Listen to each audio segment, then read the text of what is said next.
Sir একদম Housefull একটা মুহূর্ত গেল সবার। Thank you. কি বলতেন স্যার, কেমন লাগলো?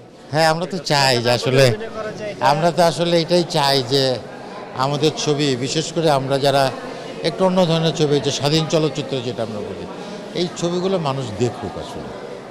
হ্যাঁ, আর আমরা তো দীর্ঘদিন ধরে একই ধরনের একটা ফর্মুলার ছবি দেখি। সব ছবি আসলে চলা উচিত, মানে ফর্মুলার ছবিও চলবে, এরকম স্বাধীন চলচ্চিত্র চলবে, প্যারালাল মুভি চলবে, সব ধরনের মানুষ দেখবে। একটা লাইব্রেরিতে যেমন অনেক ধরনের বই থাকে, অনেক ধরনের বই মানুষ পড়ে, সবাই তো একটা বই পড়বে না, তেমনি আমাদের চলচ্চিত্রে অনেক ধরনের চলচ্চিত্র মানুষ দেখুক, আমাদের চলচ্চিত্র এভাবেই এগিয়ে যাবে। স্যার, দেশের গণ্ডির বাইরে বহু আগেই আপনার গল্পটা পৌঁছে গেছে, বাট তারপর এই সিনেমাটির যে গল্প বা আপনার যে কাজ, সেটা স্যার প্রত্যন্ত এলাকার মানুষদের মধ্যে হৃদয় ছুঁয়ে যাওয়ার মতো। সেই প্রত্যন্ত এলাকার দর্শকদের উদ্দেশ্যে কি বলবেন? প্রত্যন্ত আর নাগরিক দর্শক না, আমরা চাই প্রতিটি দর্শকের কাছেই আমরা যে কাজটা করি কাজটা যাক আর কি। তো আমাদের একটু দুর্ভাগ্যের জায়গাও আছে, সেটা হচ্ছে যে আমাদের চলচ্চিত্র তো দেখার মতো গ্রামে বা একদম মফস্বল শহরে নাই।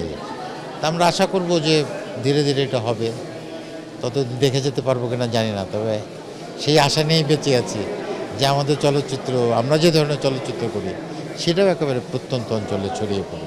স্যার, দর্শকদের যে আগ্রহ এটি খেয়াল করলেন, একদম মেঝেতে বসে দেখলো। সর্বশেষ কি বলবেন তাদের উদ্দেশ্যে? হ্যাঁ, তাদের প্রতি অনেক অনেক কৃতজ্ঞতা।